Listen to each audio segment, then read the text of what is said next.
Bonjour à tous, je vous remercie au nom de toute l'équipe d'Alister d'être présent pour ce webinaire Recommandations bronchiolite, trop d'interprétation. Je suis Morgane Furstos, directrice pédagogique d'Alister Formation. Alister est un organisme de formation continue à Mulhouse, mais qui dispense de la formation continue dans toute la France métropolitaine, les DOM-TOM, mais aussi les pays limitrophes. Je suis aujourd'hui accompagnée de Marie-Pierre Bougenot, directrice d'Alister. Elle va rester en back-office et puis elle va réceptionner vos questions, questions qu'on pourra poser à nos intervenants à la fin de leur intervention. Vous pourrez donc poser votre question dans la petite partie Q&R, questions et réponses, que vous avez en bas de votre écran. Et on vous promet d'y répondre tout à l'heure. Alors, recommandation bronchiolite, trop d'interprétations. Pourquoi ce sujet? On a eu de nombreuses discussions et en fait, tous les jours, on entend parler de la bronchiolite, des urgences qui sont saturées. Et moi-même, kinésithérapeute de profession initiale, comme vous tous qui participez à ce webinaire, j'ai entendu parler en 2019 des recommandations de la HAS qui ont pu, selon une certaine lecture, semer le trouble sur les bienfaits de la kinésithérapie respiratoire sur les nourrissons atteints de bronchiolite. Et donc, l'objectif de ce webinaire aujourd'hui, il est de pouvoir clarifier les bonnes pratiques. Et finalement, est-ce que le kinésithérapeute a une place dans le parcours de soins du nourrisson atteint de bronchiolite? Quelle collaboration peut-on mettre en place entre le médecin et le kinésithérapeute en gardant toujours en tête le bien du patient? Et l'accès aux urgences pédiatriques, est-ce que c'est un recours à utiliser aussi fréquemment qu'aujourd'hui? Donc, pour répondre à toutes ces questions, on a la chance et l'honneur d'être entouré de Monsieur Joude, kinésithérapeute, de Dr Marie-Véronique Vaudoff, pneumopédiatre libéral, et de professeur Christophe Marguet, pneumopédiatre. Alors, Monsieur Joude, je vous laisse peut-être l'honneur pour vous présenter. Oui, bonjour à tous, bonjour à tous les participants. Vous êtes, paraît-il, très nombreux, donc on voit le centre d'intérêt que ça représente pour vous tous. Je voudrais donc saluer aussi l'équipe qui m'a invité, donc l'équipe d'Alister avec Madame Fursoff et Madame excusez-moi. Bougenot. Bougenot, voilà. Et puis, je voudrais saluer Madame Vaudoff et Monsieur le professeur Marguet. Donc, je suis kinésithérapeute. Je pratique la kinésithérapie respiratoire exclusivement depuis de nombreuses années, en secteur hospitalier, puis en centre-ville, en cabinet. Je suis enseignant également en kinésithérapie respiratoire, mais surtout ce soir, la casquette que je souhaiterais avoir, c'est celle d'une participation à deux recommandations sur la bronchiolite. L'une validée par l'ANAS en 2000 à Paris, la première recommandation, et puis les dernières en 2019. J'ai fait partie du groupe de travail, donc présidé par le professeur Marguet. Donc, c'est à ce titre que je souhaiterais donc justement commenter cette problématique autour de la prise en charge du nourrisson par la kinésithérapie. Merci, Monsieur Joude. Docteur Vaudoff, à vous les micros. Oui, bonsoir. Merci à Alister pour cette invitation et merci aussi à Monsieur Joude et au professeur Marguet. Donc, je suis pédiatre et titulaire du DIU de pneumologie pédiatrique. J'ai travaillé en milieu hospitalier pendant une vingtaine d'années, principalement au centre hospitalier de Mulhouse. J'y ai donc participé aux gardes de pédiatrie générale aux urgences pédiatriques et j'y ai aussi développé une activité de pneumologie pédiatrique. Depuis 2016, je travaille en libéral exclusif près de Mulhouse avec une activité mixte, moitié pédiatrie générale, moitié pneumologie pédiatrie. Donc, je suis avant tout une actrice de terrain qui a longtemps connu le milieu hospitalier pur avant de basculer d'une traite vers le libéral. Merci, Dr Vodov. Donc, les interventions de M. Joude et de Dr Vodov seront ponctuées d'interventions de professeur Christophe Marguet. Professeur, je vous laisse la parole pour vous présenter. Je vais réactiver mon micro. Super, tout va bien. Oui, bon, bonjour, je suis sur mon téléphone parce que j'ai des soucis. Bonjour à tout le monde, je suis un peu la guest star de la Moselle, d'ailleurs je n'ai pas d'accent. En tout cas, je vous remercie de m'avoir invité sur un sujet, comme vous l'a dit M. Joux, qui me tient beaucoup à cœur. Je suis pneumopédiatre au CHU de Rouen. J'ai eu l'honneur de travailler, d'essayer de coordonner des avis parfois très divergents sur la bronchite, qui est une pathologie extrêmement fréquente et on l'a bien vu cet hiver, assez compliquée. Ce que je souhaitais peut-être en introduction, c'est quand même rappeler, je crois qu'il y a beaucoup de kinésithérapeutes et de médecins généralistes, et rappeler qu'effectivement, ils n'ont pas signé la version définitive des recommandations suite effectivement aussi à un certain dogmatisme contre lequel je lutte, qui consiste à dire que, et confondre surtout, la notion d'absence de preuves scientifiques et l'absence de recommandations qui découlent de l'absence de preuves scientifiques, ce qui est finalement la règle dans le cadre de recommandations, et le fait de dire, comme ça a été un peu trop rapidement dit, que c'était interdit, dangereux, inutile, etc. Donc, je pense que je vais laisser donc la parole aux intervenants. Ces recommandations ont voulu être simples, mais il y a eu cette divergence qui a été importante et je pense que c'est aussi l'occasion d'en reparler puisque après avoir pris contact avec justement les kinésithérapeutes, alors pas de toute la France, mais de quelques régions, quand je vois le nombre de patients qui ont été vus pendant les week-ends par le réseau bronchiolite, et alors que les urgences étaient débordées, je crois qu'il faut absolument réhabiliter la place du kinésithérapeute dans ce circuit patient. Merci, et je vais donc écouter avec attention. Je vous rends la parole, madame. Merci, professeur Marguet. Alors, Monsieur Joude, pour introduire, est-ce que vous pourriez, selon votre regard à vous, poser le contexte de ce webinaire? Alors, ce qui est important, c'est que justement, depuis 3 ans, il y avait une ambiguïté sur la compréhension des recommandations. Je m'en expliquerai un petit peu plus, mais donc ça nous a amené à un contexte où la place de la kinésithérapie respiratoire était mal évaluée, que ce soit par la médecine ou même la profession des kinésithérapeutes, par rapport à un texte court où il y a eu une interprétation assez erronée sur quelques mots-clés.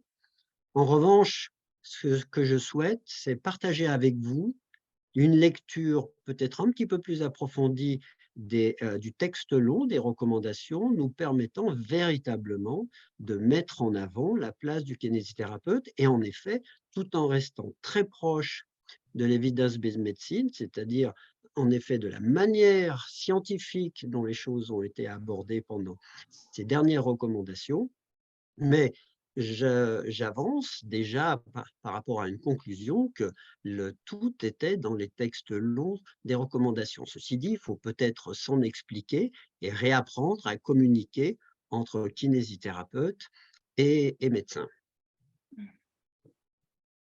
Alors, tout à fait, tout à fait. Alors, on parle un petit peu de la bronchiolite, mais docteur Vodov, pourriez-vous poser votre contexte à vous et puis nous dire finalement la bronchiolite, qu'est-ce que c'est? Merci. La bronchiolite est une infection virale des voies aériennes inférieures du nourrisson qui survient par épidémie, généralement environ de novembre à mars avec un pic en décembre, avec des cycles qui sont actuellement de plus en plus longs. Le principal virus est le VRS ou virus respiratoire syncytial. Ce sont des virus qui sont souvent responsables de pathologies bénignes chez le grand enfant ou l'adulte. En 2020-2021, suite à la pandémie de Covid-19, le pic de bronchiolite a été très faible, avec une réaugmentation plus tard, et cette année, un niveau épidémique record qui semble lié à plusieurs causes.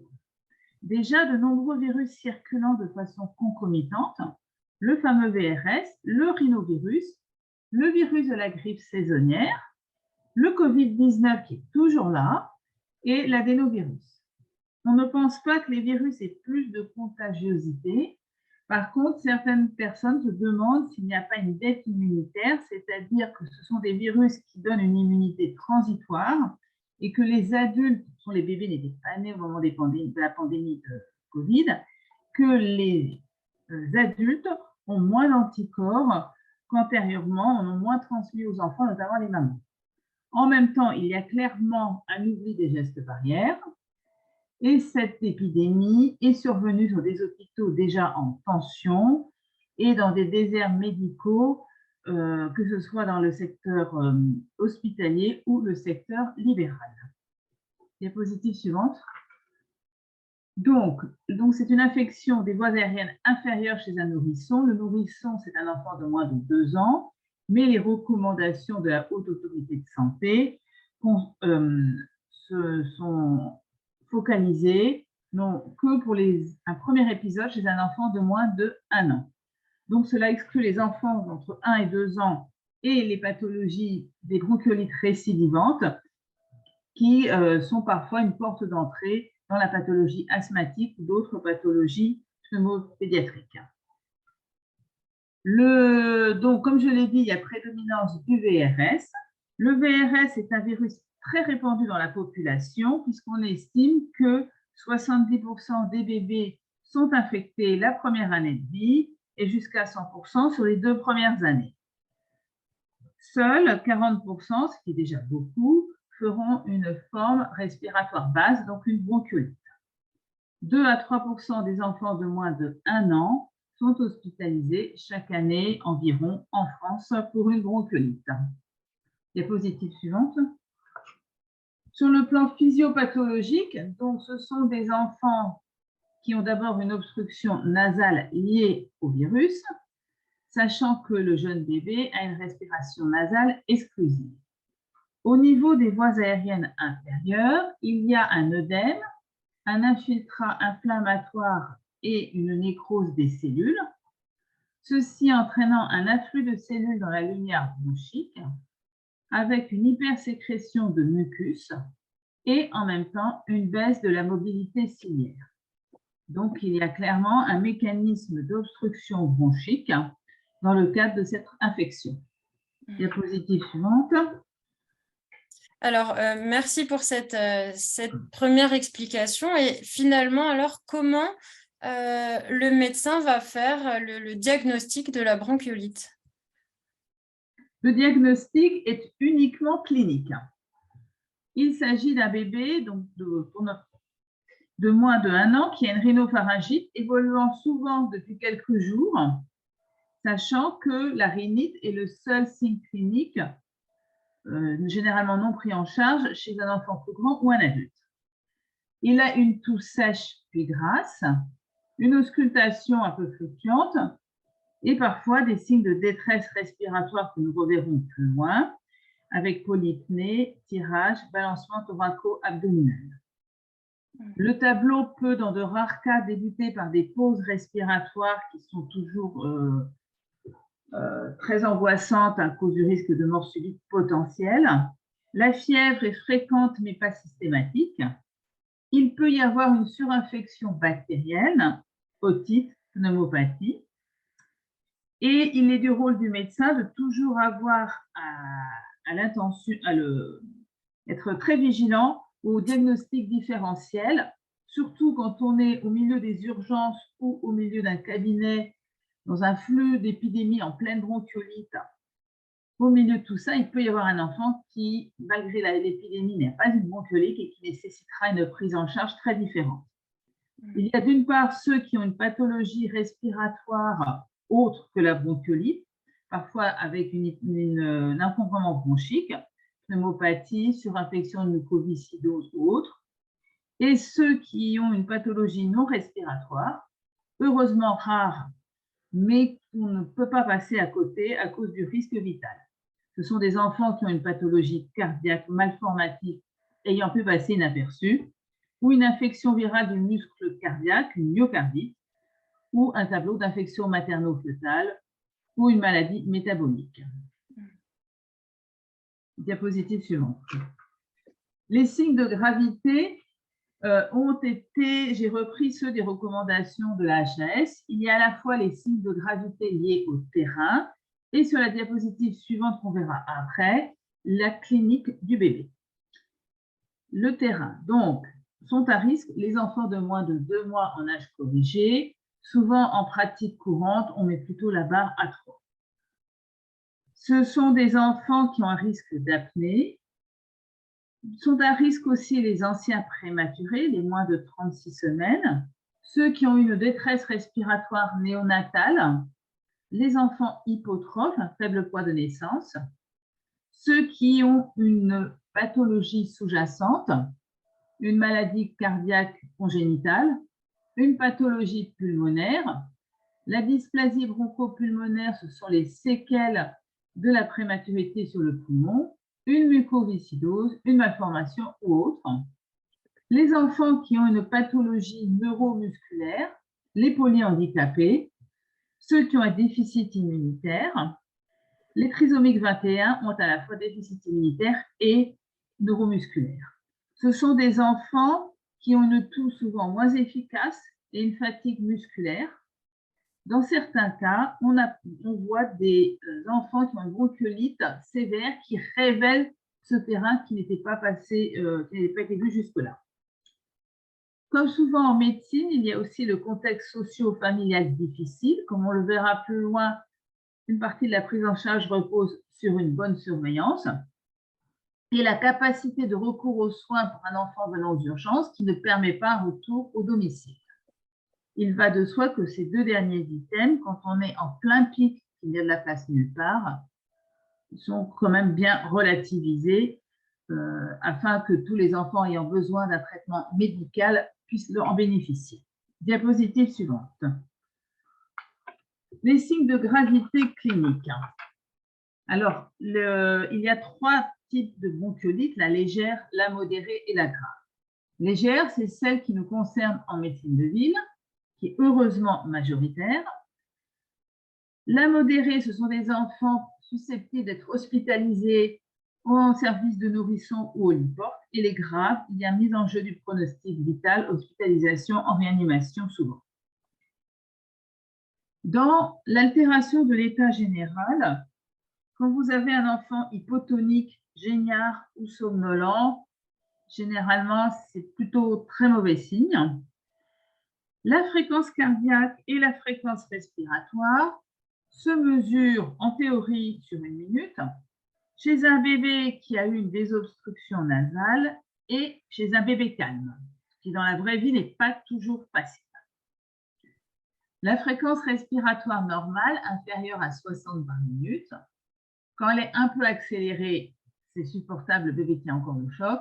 Plus de 70, moins de 30 par minute, ou une respiration superficielle ou avec des apnées est un signe de gravité. Un changement rapide de la fréquence respiratoire aussi. Un enfant dont la fréquence cardiaque est inférieure à 80 ou supérieure à 180 est aussi un signe de gravité. Généralement, on voit tout de suite, avant même de mesurer la fréquence cardiaque, dans mon expérience, qu'on est dans une situation grave. L'utilisation des muscles respiratoires accessoires, donc le tirage, balancement, thoraco-abdominal et battement des ailes du nez, absent, légère ou souvent intermittent dans les formes légères, plus intense dans les formes modérées et franchement évident dans les formes graves. L'arrêt brutal de l'utilisation des muscles respiratoires accessoires, là aussi, est un signe de très grande gravité. La saturation, qui là aussi n'est pas toujours facile à prendre en pratique quotidienne. La normale supérieure à 92%, On commence à oxygéner les enfants à partir de 90, donc en milieu hospitalier. L'alimentation, c'est un critère qui, je pense, est assez facile pour pas mal de familles. Plus de 50% des rations habituelles, on est rassuré, mais souvent, en les interrogeant, il y a quand même une petite baisse. On commence à s'inquiéter s'il y a moins de 50% sur 3 prises consécutives. Une réduction importante, un refus ou une absence d'urine est un signe de gravité sérieux, c'est un enfant déshydraté. Donc, un signe de gravité, et on est dans un critère grave, pardon, et on est dans une bronchiolite grave. Et quand on est aux urgences pédiatriques, c'est les soins continus, la réanimation. Quand on est en libéral, la question du centre 15. Modérée, la question de l'hospitalisation, et légère, en médecine de ville, la grosse majorité des cas. Ok. Merci, Dr Vodov. Pour éviter justement l'apparition de ces formes modérées et même graves, est-ce que les professionnels de santé ont des recours ou les parents même? Oui, la prévention est à la fois globale avec des mesures aussi de bon sens et des mesures aussi sur l'ensemble des pathologies infectieuses. Et il y a aussi des mesures spécifiques. L'éviction du tabagisme passif, la notion de base en pneumologie, ce d'autant que les enfants qui subissent le tabagisme passif l'ont déjà souvent subi in utero, avec des enfants pouvant être hypotrophes, voire même avoir des troubles du développement alvéolaire, une prématurité plus intense, etc. L'éviction des collectivités, dans la mesure du possible, ce qui n'est pas facile dans notre société, pour les tout petits, si c'est possible. Les gestes barrières, qui protègent de tous les virus et non uniquement du Covid-19, éviter les lieux publics avec un nouveau-né ou un tout petit bébé, se laver les mains pour les parents et la fratrie, le gros problème étant les virus ramenés de l'école par les grands frères et grandes sœurs. Ne pas hésiter à avoir le port du masque pour les adultes autour des jeunes bébés quand les adultes ont un petit virus, un petit rhume. Et éviter à tout prix les échanges de jouets et de tétines qui se promènent d'une bouche à l'autre et font un joli petit mélange de microbes. Favoriser l'allaitement maternel dans la mesure du possible, c'est une politique plus globale dès la maternité.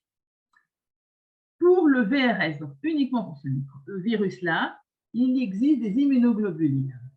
Le palivizumab, prescrit depuis de nombreuses années pour les enfants prématurés ou certains enfants ayant des cardiopathies, ce sont des immunoglobulines que l'on injecte qui ont une demi-vie de 30 jours. Donc, il faut faire une injection par mois, généralement d'octobre à mars, chez ces enfants-là. Et cette prévention a permis de diminuer de façon très significative les anciens prématurés réhospitalisés en réanimation pour des formes graves de bronchiolite à VRS. Il y a l'autorisation européenne depuis septembre 2022 d'une autre immunoglobuline anti-VRS recombinante humaine, le NIRC-VIMAL, qui est préconisé pour les enfants de plus de 35 semaines d'aménorrhée, nés à plus de 35 semaines d'aménorrhée. Il a une demi-vie longue puisqu'on préconise une seule injection pour ces enfants-là au début de l'automne, pour les enfants qui ont entre 4 et 6 mois au début de l'automne. Donc ça, c'est une perspective d'avenir intéressante. Merci, Dr Vodov. Alors, Monsieur Joude, on va se rapprocher un petit peu de la littérature. Il y a donc eu ces fameuses recommandations de la HAS en 2019. Il y avait déjà eu une première parution de recommandations en 2000.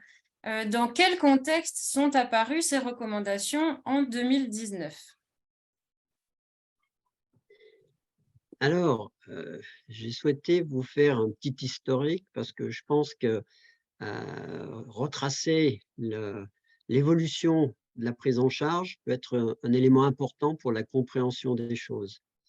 En 2000, il y a eu une première conférence de consensus, puisqu'à l'époque, c'était des conférences de consensus qui étaient organisées.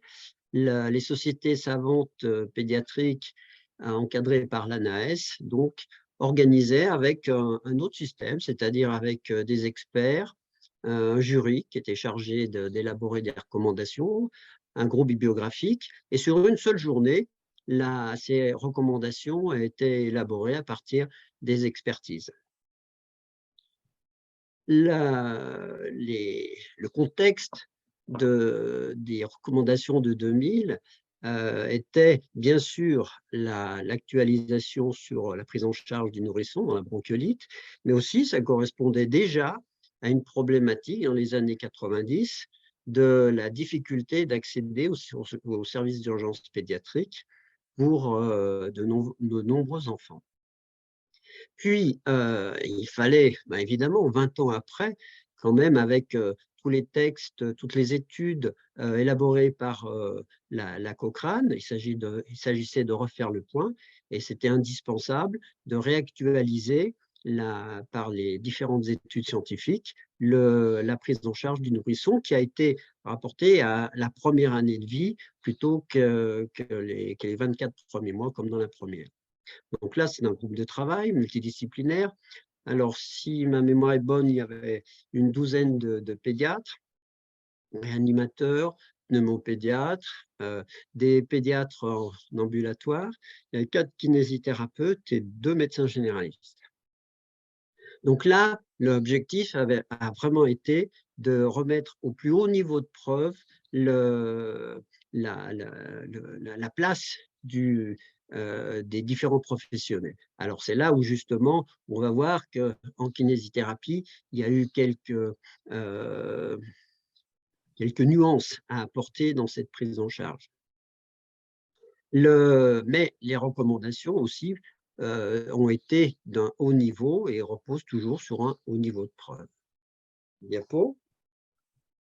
Alors, ça a eu des conséquences sur le terrain. Les premières recommandations en 2000 à Paris ont amené, parce qu'on a quand même avancé qu'il fallait s'organiser en ambulatoire, que ce soit entre les médecins de ville, pédiatres, médecins généralistes, et puis les kinésithérapeutes pour qu'il y ait une meilleure prise en charge. C'était aussi un des objectifs majeurs.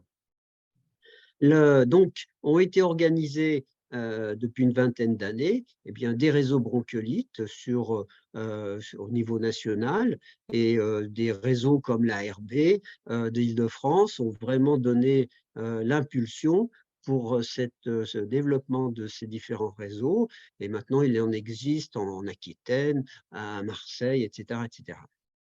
L'objectif, c'était d'assurer aussi une continuité des soins du 7 jours sur 7 pour que l'enfant puisse être suivi pendant toute sa pathologie.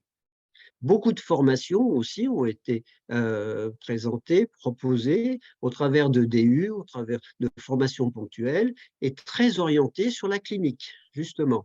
L'objectif étant d'apprendre aux kinésithérapeutes de bien reconnaître tous les signes de détresse respiratoire, entre autres, d'aborder par l'auscultation, enfin bref, toute une formation très complète en pédiatrie respiratoire. Et puis donc l'importance de ce maillage territorial qui s'est fait en une vingtaine d'années. Arrivent donc les nouvelles recommandations de bonnes pratiques au niveau de preuve, mais voilà, il y a eu un texte, et particulièrement c'est au niveau du texte court qui a été vraiment un peu trop raboté, ce qui fait qu'il y a eu une mauvaise interprétation, alors que tout était dans les textes longs. Et c'est cette incompréhension que nous allons essayer d'aborder ensemble. Alors effectivement, moi, à ce moment-là, j'avais un cabinet libéral et tous les patients sont arrivés en 2019 en disant de toute façon, la kinésithérapie, ça sert à rien. Finalement, pourquoi c'est ce message-là qui en est ressorti, Monsieur Joude? Alors, pourquoi cette interprétation? Dans les textes courts, une phrase donc, a été avancée: la kinésithérapie respiratoire de désencombrement bronchique n'est pas recommandée à hauteur des études qui avaient été menées auparavant. Hélas, dans la médiatisation des données, ça s'est terminé par la kinésithérapie respiratoire n'est pas recommandée. Alors, ce n'est pas du tout à ce niveau-là que les choses se sont passées. Parce que la kinésithérapie respiratoire, ce n'est pas une technique de désencombrement bronchique. Alors là, ce qui n'était pas recommandé, c'était une technique de désencombrement bronchique, c'est-à-dire l'approche et le drainage des sécrétions dans l'arbre bronchique. La kinésithérapie respiratoire, ce n'est pas du tout ça, c'est un ensemble de prise en charge, c'est de l'évaluation clinique, c'est du diagnostic clinique, c'est de la surveillance, il y a des mesures éducatives, donc de l'éducation thérapeutique pour les adultes, et donc avec des différentes techniques, il y a même de l'installation des VNI et la mise en place dans des services spécialisés. Donc, on ne peut pas comparer la kiné respiratoire au désencombrement. Et c'est à partir de cette phrase qu'il y a eu ambiguïté dans la transmission de l'information. Diapo. Donc, pour être plus précis, c'est au niveau du désencombrement bronchique que les choses se passent. Alors, dans les textes, c'est-à-dire dans les recommandations, là, une chose a été claire et tout le monde a voté pour, c'est que la kiné respiratoire de désencombrement bronchique, avec les techniques dites conventionnelles, alors vous les connaissez tous, c'est le clapping, c'est la posture d'équilibre, ce sont les vibrations manuelles, celles-ci sont carrément contre-indiquées. On peut tout de même quand même faire noter que ces manœuvres conventionnelles, la chest physical therapy des anglo-saxons, avaient déjà été mis de côté lors d'une conférence de consensus par les kinésithérapeutes sur le désencombrement bronchique, et ceci il y a 30 ans, en 1994. Donc, ça fait déjà belle lurette qu'en France, ces manœuvres ne sont plus indiquées. Alors, la kiné respiratoire avec une manœuvre dite l'AFE, mais bon, peu importe le nom, hein, c'est des techniques de flux expiratoire. Alors, celles-ci, donc, dans les recommandations, ne sont plus recommandées essentiellement pour les bronchiolites sévères hospitalisées. Donc là, il y a eu des études. Il y a eu l'étude, entre autres, Bronchinou de Vincent Gajdos, qui a mis en évidence, et même fois, qu'on ne pouvait pas recommander des séances de kinésithérapie pour la prise en charge de ces enfants sévères. Troisième point, le désencombrement bronchique, lui, a été discuté s'il y avait des comorbidités. Alors, c'est là où, comorbidité, des enfants neuromusculaires ou des pathologies, des dyskinésies bronchopulmonaires ou d'autres pathologies. S'il y a discussion, il n'y a pas non-recommandation. Donc après, c'est aux médecins traitants, aux pédiatres, hospitaliers ou de ville, de suggérer ou non, de mettre en place une prise en charge ou non. On peut peut-être noter quand même que les Anglais, dans leurs recommandations Nice, eux, recommandent le désencombrement bronchique chez les patients, les petits neuromusculaires. Et puis, dernier point, c'est la kinésithérapie respiratoire donc de désencombrement, qui n'est pas recommandée en ambulatoire en absence de données. Alors, c'est peut-être ce qui a été le plus contesté en effet, par certains, parce qu'il n'y a pas de travaux mettant en évidence que ça ne sert à rien. Il n'y a pas de travaux non plus, ou du moins les travaux qui ont été mis en avant n'ont pas été retenus par la HAS parce que les études ne remplissaient pas les conditions. Alors, donc, ça nous amène derrière à dire, bon, alors qu'est-ce qu'il y a où est la place du kiné finalement si on ne draine plus? Alors, c'est là où s'enchaîne la suite. Mais alors justement, vous parlez beaucoup de désencombrement bronchique. On a bien compris que la kinésithérapie, ce n'est pas que le désencombrement bronchique. Qu'est-ce que ces recommandations de la HS en 2019 ont aussi apporté? Quels sont les points qui ont été également abordés dans ces recommandations? Alors, ce qui est quand même très important, c'est que dans des recommandations, et surtout sur les textes longs, il faut tout lire. Hein. Et ça, les médias médicaux, les médias professionnels ou de grand public n'ont pas tout lu. Il y a eu des raccourcis redoutables. Et donc, à la lecture complète, eh bien, on se rend compte donc que le kinésithérapeute a une place encore importante et sur 3 grands aspects. Il y a la surveillance clinique, il y a la prise en charge des encombrements des voies aériennes supérieures et puis il y a aussi toutes les mesures éducatives et ça prend du temps. C'est vrai qu'il y a toute cette surveillance et le kinésithérapeute alors en termes de surveillance clinique, mais c'est très important que pendant l'acmé de la pathologie, je pense plus donc en ambulatoire, l'enfant, qui est suivi pour une bronchiolite ou qui a eu un diagnostic de bronchiolite, eh bien, il faut surveiller son évolution et donc reprendre tout ce qu'a dit Madame Vodov concernant les signes de gravité et les contextes de vulnérabilité. Et ceci, un kinésithérapeute maintenant a toujours un oxymètre pour surveiller la saturation. C'est, lorsqu'il a été formé, observer les signes de détresse respiratoire, s'informer auprès des parents par une anamnèse complète et puis en observant le comportement de l'enfant, toutes les constantes sont suivies séance après séance. Et c'est toute la clé de la prise en charge en ambulatoire. Alors, il y a un deuxième grand point, la diapo suivante, ce sont les mesures éducatives. Toutes ces mesures éducatives qui ont été aussi abordées par Madame Vodov, ce qui est important, c'est que il faut en parler, certes, en reparler, parce que ce n'est pas une fois qu'il faut le dire, mais c'est le répéter. Mais c'est aussi montrer, c'est expliquer les signes de lutte. Le signe de lutte, il faut expliquer qu'à tel endroit, eh bien, on peut observer quelque chose. Un signe, un tirage intercostal, claviculaire ou autre, ou des écartements des ailes du nez.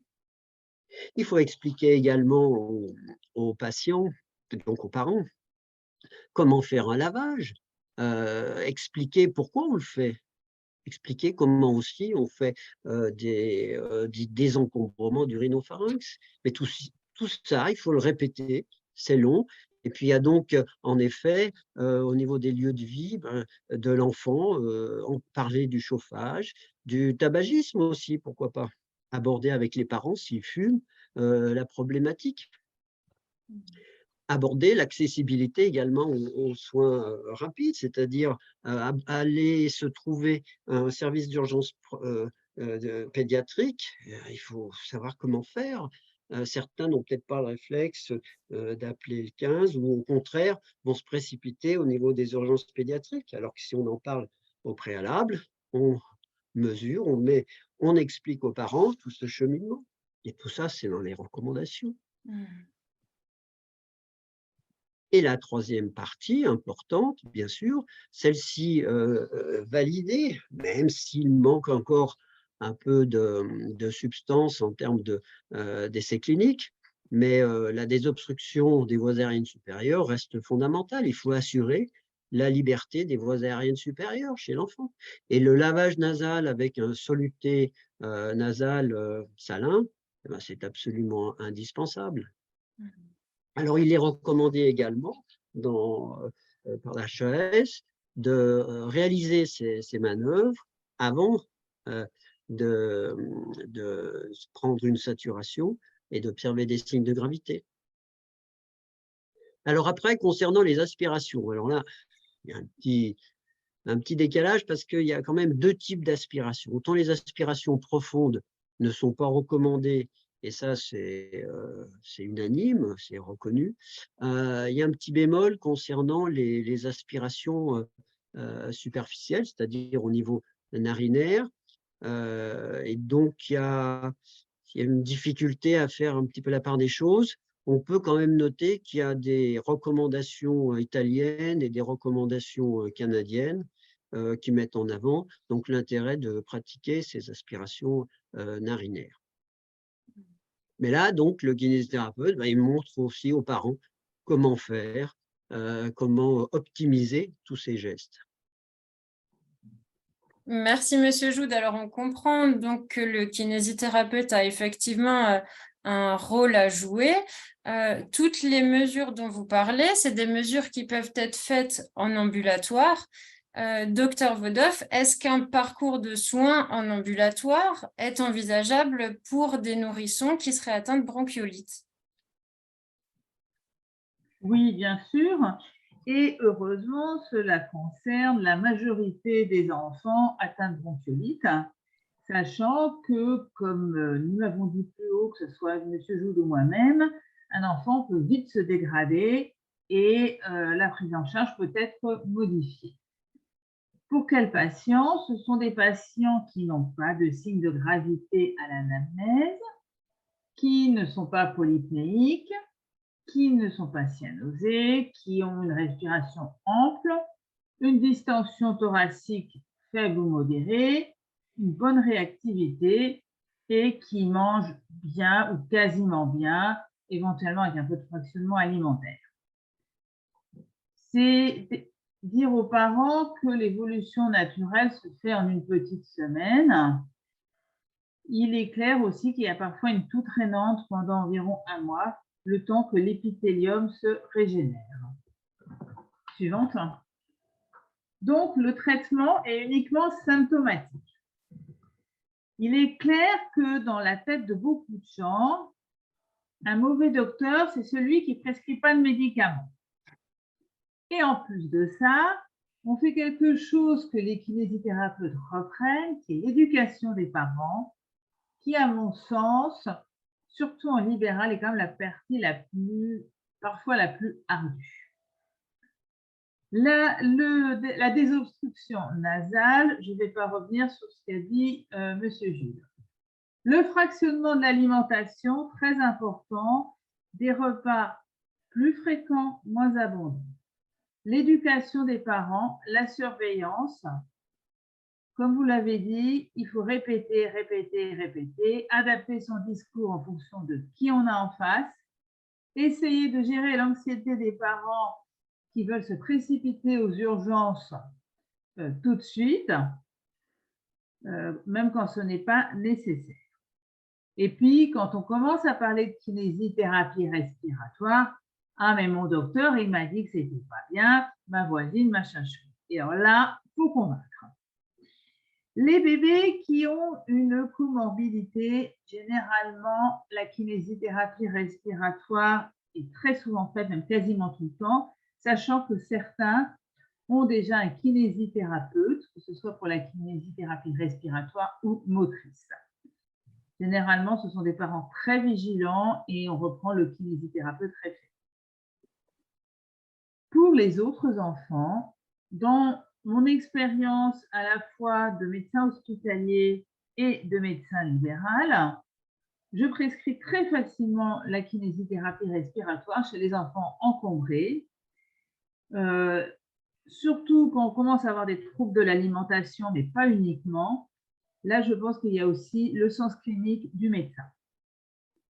La plupart des enfants ont de la kinésithérapie respiratoire. Il y a quelques cas des enfants qui supportent bien, un bon environnement, ils mangent bien. On se dit qu'on peut attendre un peu et éviter de surcharger les kinés, qui en libéral sont aussi parfois très sollicités. Y a-t-il un traitement médicamenteux? Parfois. Le paracétamol, bien entendu, en cas de fièvre mal tolérée. Et là, on entend souvent la réflexion, ah, il n'a prescrit que du paracétamol. Et le salbutamol inhalé, la ventoline, elle n'est pas recommandée en première intention et on peut être amené à la prescrire. Il y a un risque d'inefficacité, les jeunes enfants n'ayant pas de récepteurs, voire même de vasodilatation paradoxale avec un risque de désaturation. Quand on est aux urgences, il est relativement aisé de pouvoir monitorer l'enfant. En cabinet, personnellement, ce que je fais, c'est que je saurai quelques minutes, c'est sûrement trop court, mais on surveille un peu après avoir fait, c'est vraiment au cas par cas. Un enfant de 9 ou 10 mois qui est très spastique, qui a un terrain familial atopique, qui a déjà le grand frère et la grande sœur asthmatiques, honnêtement, ventoline, je le prescris là très facilement et directement sans surveiller au cabinet. Les antibiotiques ne sont pas automatiques. uniquement en cas de surinfection clinique évidente. Quant aux corticoïdes, qu'ils soient oraux, nébulisés ou inhalés, ils n'ont strictement aucune place pour un premier épisode de bronchiolite. Merci, Dr Vodoff. Alors, vous, Monsieur Joud, on le rappelle, hein, vous avez fait partie du groupe de travail sur les recommandations de la HAS. Est-ce que la HAS préconise ou parle plutôt du parcours de soins des nourrissons atteints de bronchiolite dans ses recommandations? Bien sûr, et tout en mettant bien en évidence qu'il y avait plusieurs niveaux de parcours. Quand les parents donc, se rendent compte que l'enfant va pas bien, le premier recours, bien sûr, c'est tout de suite le médecin, le pédiatre, le médecin généraliste. Et donc, ce sont les soins de premier recours. Et derrière, c'est là où les réseaux bronchiolites et les kinésithérapeutes, je veux dire, jouent un rôle non négligeable, et surtout avec le 7 jours sur 7, c'est ça qui est important dans la prise en charge. Puis le deuxième niveau, alors le deuxième niveau, c'est-à-dire lorsque des enfants sont plus sévères, où il faut une surveillance encore accrue, eh bien là, il faut vraiment que ce soit des structures bien organisées dans la prise en charge, que ce soit et qu'il y a une information qui passe correctement entre le médecin traitant et le kinésithérapeute qui prend en charge l'enfant. Et puis s'il y a vraiment une forme trop sévère, ben, il y a une réorientation vers les urgences pédiatriques. Et là, particulièrement s'il y a un contexte de vulnérabilité de l'enfant, c'est-à-dire avec l'âge et les comorbidités. Et puis, si, bien sûr, apparaissent des critères de gravité. Et puis, le troisième recours, alors là, c'est vraiment une forme très grave, où là, c'est directement avec le 15, avec le recours au SAMU. Et donc, là, il faut un transport médicalisé pour aller jusqu'au service d'urgence pédiatrique et donc jusqu'à l'hospitalisation. Okay.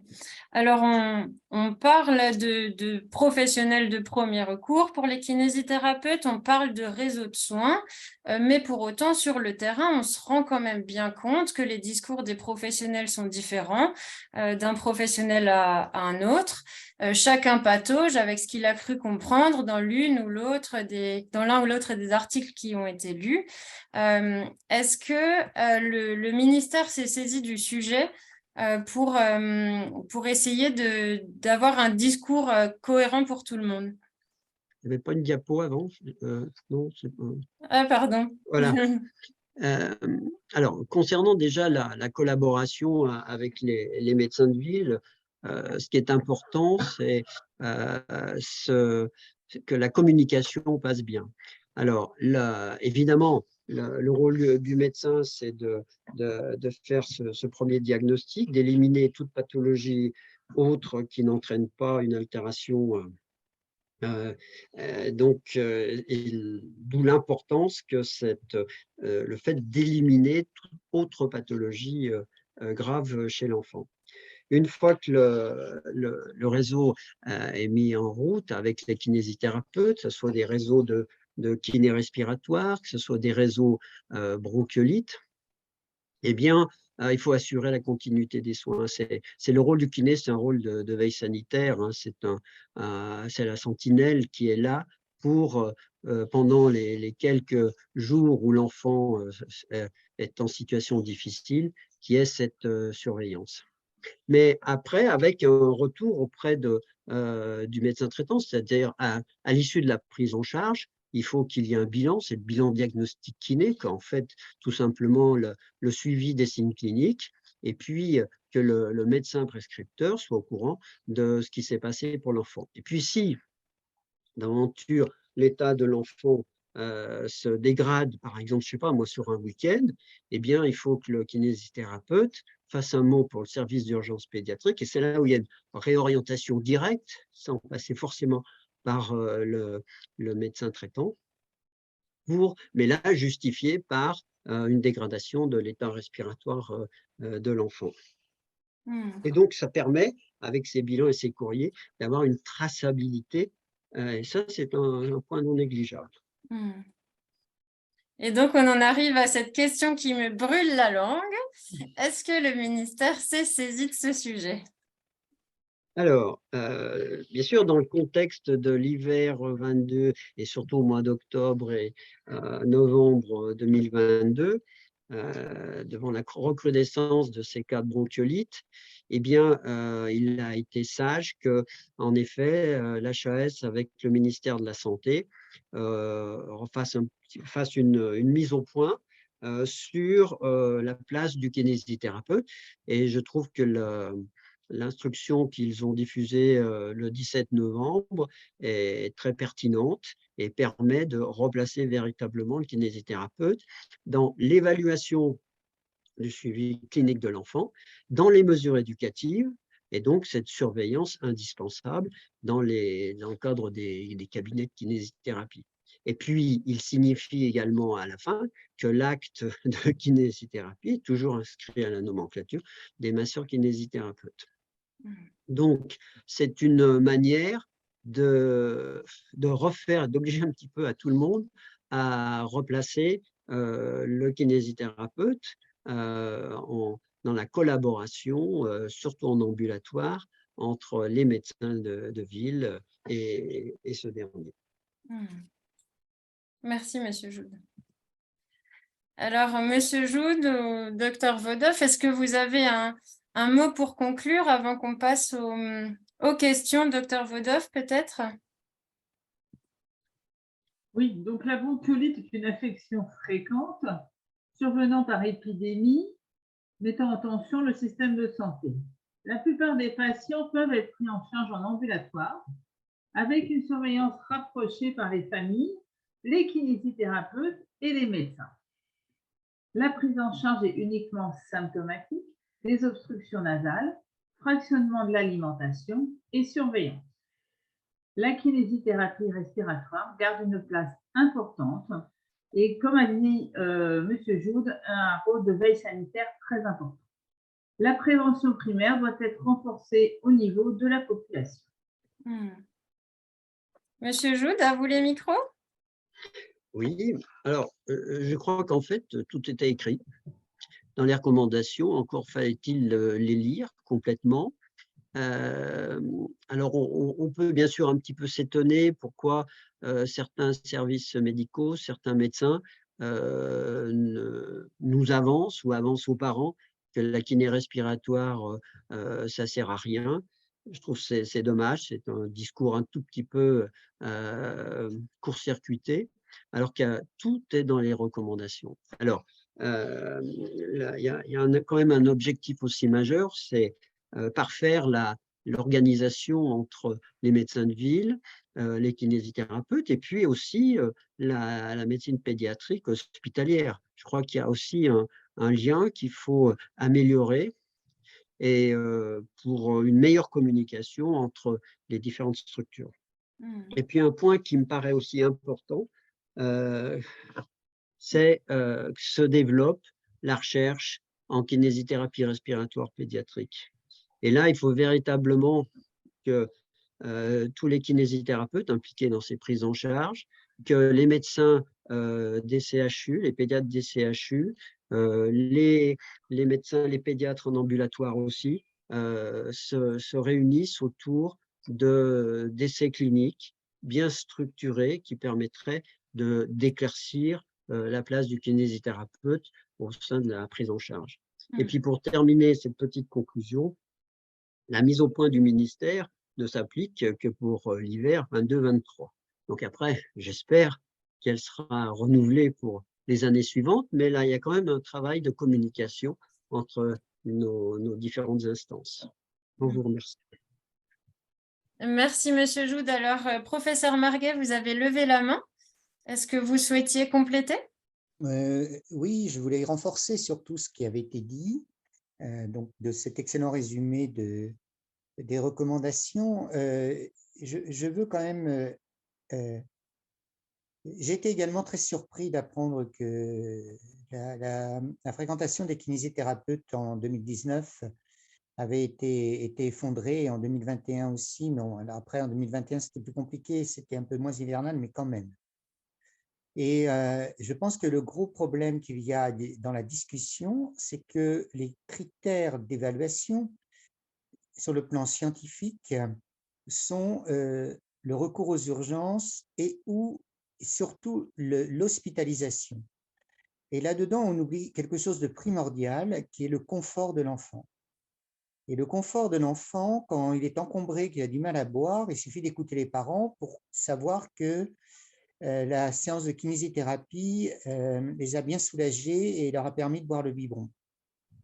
Et c'est là où, comme on me l'a fait remarquer sur un projet qu'on avait envoyé et que je pensais qu'il passerait entre kinésithérapeutes, médecins et 2 réseaux de bronchiolite, on nous fait remarquer que le confort, ce n'est pas du dur. Ce n'est pas un argument suffisant, alors qu'on est quand même à une période où on parle de qualité des soins, on parle de confort du patient, on parle aussi d'avis partagé. Et je crois que c'est là qu'il y a un problème majeur dans la compréhension de certains collègues qui sont peut-être trop rigoureux sur l'aspect scientifique. Et puis, comme tout papier, il y a quelqu'un qui proposait la question en disant « mais il y a une étude britannique ». Ce n'est pas une étude britannique, c'est les recommandations britanniques comme anglaises. Mais il n'y a pas de culture de la kinésithérapie dans tous ces pays. Donc, évidemment, quand vous n'avez pas de culture de la kinésithérapie, vous ne pouvez pas prendre part à la discussion sur le plan purement quotidien et pour le patient. Et le deuxième point, c'est que certains de mes collègues également, sur un plan scientifique, disent finalement, il n'y a pas moins de morts, ce qui est faux aux États-Unis d'ailleurs, il n'y a pas de moins de morts en Angleterre alors qu'ils n'ont pas de kiné, ou il n'y a pas moins de morts au Danemark ou autre alors qu'ils n'ont pas de kiné. Alors, ça, je ne suis pas sûr qu'ils n'aient pas de kiné au Danemark, mais tout ça pour dire que les critères durs, comme on me l'a fait remarquer, ce ne sont certainement pas les bons. Et c'est très important, tout ce qui a été dit sur la surveillance, le réassurement aussi. Hein, c'est extrêmement stressant. Il y a des études qui montrent parfaitement bien que c'est très stressant. Puis, juste pour ne pas accaparer la parole, je voulais juste dire qu'à une époque, on avait fait une petite étude à Rouen chez 100, il y avait 100 médecins généralistes et on s'était aperçu que déjà les médecins généralistes savaient très bien peser le pour et le contre de la kinésithérapie, puisqu'il y en avait à peu près 25% qui n'étaient pas adressés à chez le kinésithérapeute. Donc, on voit bien que quand même, il faut faire confiance aussi au terrain. Et ça me semble quand même un message qui est primordial et justement lorsqu'il manque de preuves scientifiques. Et la confiance au terrain, ce n'est pas forcément faire n'importe quoi, c'est aussi parfois s'appuyer sur une expérience concrète et récurrente. Voilà. Merci, professeur, pour votre analyse. Alors, dans les petites minutes qui nous restent, on va essayer de passer aux questions que vous avez posées. Alors, de nombreuses questions sont arrivées. Une question peut-être pour vous, professeur Marguet, à laquelle vous pourriez peut-être répondre. Alors, la publication de ces recommandations 2019 a eu l'effet d'une bombe, une perte de confiance envers les kinésithérapeutes libéraux et hospitaliers. Le financement même des réseaux bronchiolites a été remis en question et la place de la kinésithérapie dans la gestion de l'épidémie en cours. La HAS ne peut-elle pas communiquer sur ces erreurs d'interprétation ? Alors, il y a 2 niveaux de réponse. Alors, un très rapide qui est sur le plan politique où l'HAS est très, très contrainte par les conventions et les signatures qu'elle a demandées en amont. Et elle s'est retrouvée bloquée pour faire valider ces recommandations. La deuxième réponse, c'est que l'HAS a été très soutenante finalement et on avait quand même un avis du conseil scientifique de l'HAS qui avait validé l'ensemble des recommandations dans sa version initiale où le kinésithérapeute était un peu plus présent et c'était plus nuancé. Donc, pour répondre à la deuxième question, oui, effectivement, ça a fait l'effet d'une bombe. On s'est emparé de ce sujet en disant on ne recommande plus la kinésithérapie, ce qui était déjà le cas d'ailleurs auparavant. Et mes propres propos, parfois, ont d'ailleurs été déformés en disant que je confirmais le fait que la kinésithérapie, c'était inutile, etc. Alors, l'HAS a refusé de retirer, et heureusement, les réseaux de kiné et les réseaux bronchiolites. Et ces réseaux, comme vous l'a dit Philippe Joux, et comme j'en ai eu la preuve par le nombre de patients, d'enfants qui sont passés entre les mains du réseau bronchiolite cette année, les réseaux bronchiolites, théoriquement, n'ont pas leur financement remis en question puisqu'ils sont affichés clairement dans les recommandations de l'HAS. J'espère que j'ai répondu à la question. Et je crois Merci, qu'il faut professeur. reprendre confiance avec les kinésithérapeutes quand vous voyez des bébés qui en ont besoin, et souvent, je vous dis, des bébés encombrés, ou au contraire, ou l'autre action, c'est dans le réseau de surveillance. Et j'espère que dans les territoires qui vont se composer, qui se composent au fur et à mesure au niveau de la France, qui doit intégrer l'ensemble des professions médicales, il y aura des discussions sereines et constructives pour que les kinésithérapeutes participent pleinement à ce réseau bronchiolite. Merci, professeur. Alors, Lise nous pose une question. Elle nous demande comment défendre et promouvoir la kinésithérapie respiratoire chez le nourrisson auprès des médecins. Alors, je suppose que Lise est kinésithérapeute. Est-ce que l'un d'entre vous veut répondre à cette question? Monsieur Joude, peut-être? Moi, je pense que la meilleure promotion, c'est déjà de faire un excellent travail sur le terrain, déjà avec les médecins. C'est de penser à recommuniquer avec la médecine de ville, parce que je pense qu'il y a pas mal de médecins qui n'ont pas le contenu exact des recommandations. Donc, c'est véritablement en reparler. Même quelquefois, des internes de pédiatrie n'ont pas forcément non plus le contenu de ces recommandations.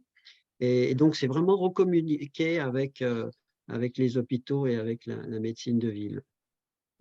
Et puis, évidemment, c'est que la profession se mobilise autour de la recherche en kinésithérapie respiratoire pédiatrique. Merci, monsieur Joude.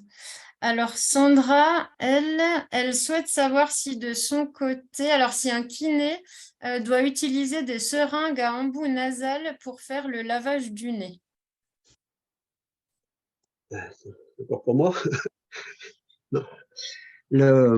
Alors, les aspirations profondes, c'est vrai, sont normalement plus recommandées, mais bon, en pratique courante, dans les hôpitaux, il y a encore de nombreuses aspirations avec sonde, donc de manière invasive. Alors qu'existe de plus en plus du matériel d'aspiration tout simple avec un embout narinaire, donc ce n'est pas du tout invasif. Ça me paraît être quelque chose de très intéressant parce qu'il y a même des petites seringues avec embout narinaire en silicone très, très douces et avec instillation de sérum physiologique isotonique. Et derrière, on peut même réaspirer quelques sécrétions quelquefois. Donc, c'est une autre approche des voies aériennes supérieures, surtout non invasives, pour éviter quand même systématiquement ces aspirations avec des sondes endonarinaires. Si je peux rajouter quelque chose, je pense que c'est une très bonne question parce qu'en fait, il y a beaucoup de parents dont c'est le premier enfant, comme ça a été dit tout à l'heure, et qui ne savent pas finalement faire les lavages de nez ou qui ont peur de les faire et qui ne savent pas bien. Et le schéma, malheureusement, qui a été retenu sur les recommandations de l'HAS, c'est certainement pas le plus facile à comprendre. Donc là aussi, ça fait partie, comme dans beaucoup de maladies, d'une éducation qui peut être très bénéfique pour le nouveau-né ou pour le nourrisson. Merci. Alors, on a une question de Bertrand. Il demande s'il existe des formations pour harmoniser les pratiques des kinésithérapeutes. Alors, ça tombe très bien, Bertrand. Je vais rebondir sur votre question. Il existe effectivement des formations. Alors, On avait prévu au cas où une petite diapo là-dessus. Des formations sur la kinésithérapie respiratoire, effectivement, il en existe. Sur la prise en charge de la bronchiolite, effectivement aussi, mais sur les maladies infectieuses également, le raisonnement clinique, etc. Donc, il y a des formateurs très compétents sur le sujet qui sauront très bien répondre aussi à toutes vos questions et vous aider dans la prise en charge de vos futurs patients. Alors, une dernière question peut-être pour finir. Alors, on a parlé des aspirations narinaires. On a une question d'Étienne qui nous demande s'il y a des recommandations sur les aspirations pour les enfants hospitalisés.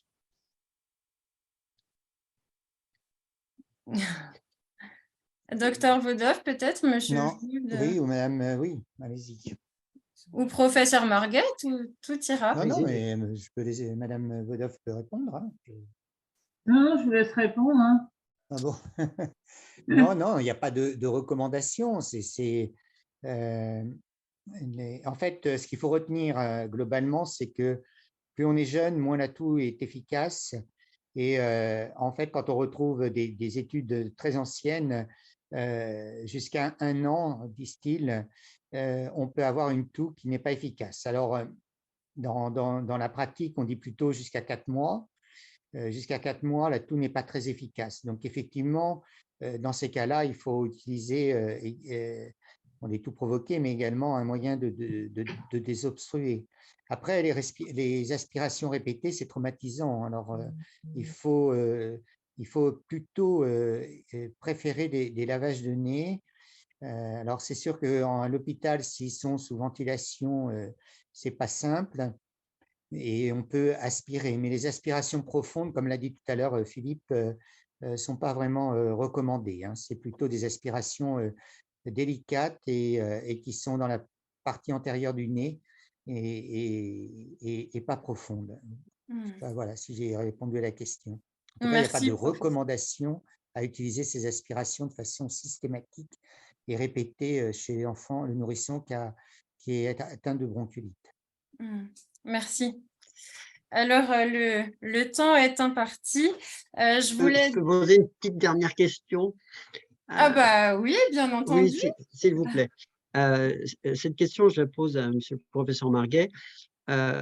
Si l'aventure dans les quelques prochaines années, avant les 20 prochaines années, est-ce s'il y a de nouvelles études qui sortent sur le désencombrement bronchique de l'enfant, est-ce que l'HAS prévoit une réactualisation possible, mais sans passer par toute la méthodologie qui a été mise en place, mais vraiment que si des études sont de haut niveau scientifique et La plutôt réponse que est d'attendre oui. 20 ans. Ils m'ont déjà contacté pour savoir s'il y avait des nouvelles études sur la kinésithérapie. J'aurais répondu qu'au moment où ils m'ont appelé, qu'il n'y en avait pas.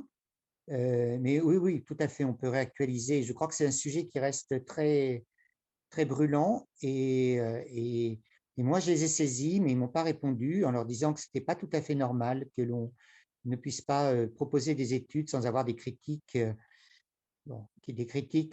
l'on va dire très étonnantes, car, mais ça, c'est un autre sujet, hein, de notre système d'appel d'offres sur les projets, on appelle des projets hospitaliers de recherche clinique, qui sont d'abord pas très transparents et qui, d'autre part, sont en compétition avec beaucoup de sujets et surtout où on voit bien que parfois les réponses ne sont pas faites par des gens qui forcément connaissent bien le sujet. Donc, j'ai ressaisi la l'HAS, mais il faudrait peut-être qu'on la ressaisisse ensemble. Merci. Eh bien, je voulais vous remercier déjà, vous, les intervenants, professeur Barguet, docteur Vodov et monsieur Joude, pour le temps consacré à ce webinaire et puis pour votre expertise, pour la clarté de votre discours. Je remercie aussi vous tous, chers participants, pour toutes vos questions et puis pour votre participation. Et je remercie aussi Marie-Pierre qui est en back-office pour son travail de l'ombre. Et puis, eh bien voilà, je vous souhaite à tous une très, très bonne soirée. Et puis, à très bientôt, j'espère, chez Alistair.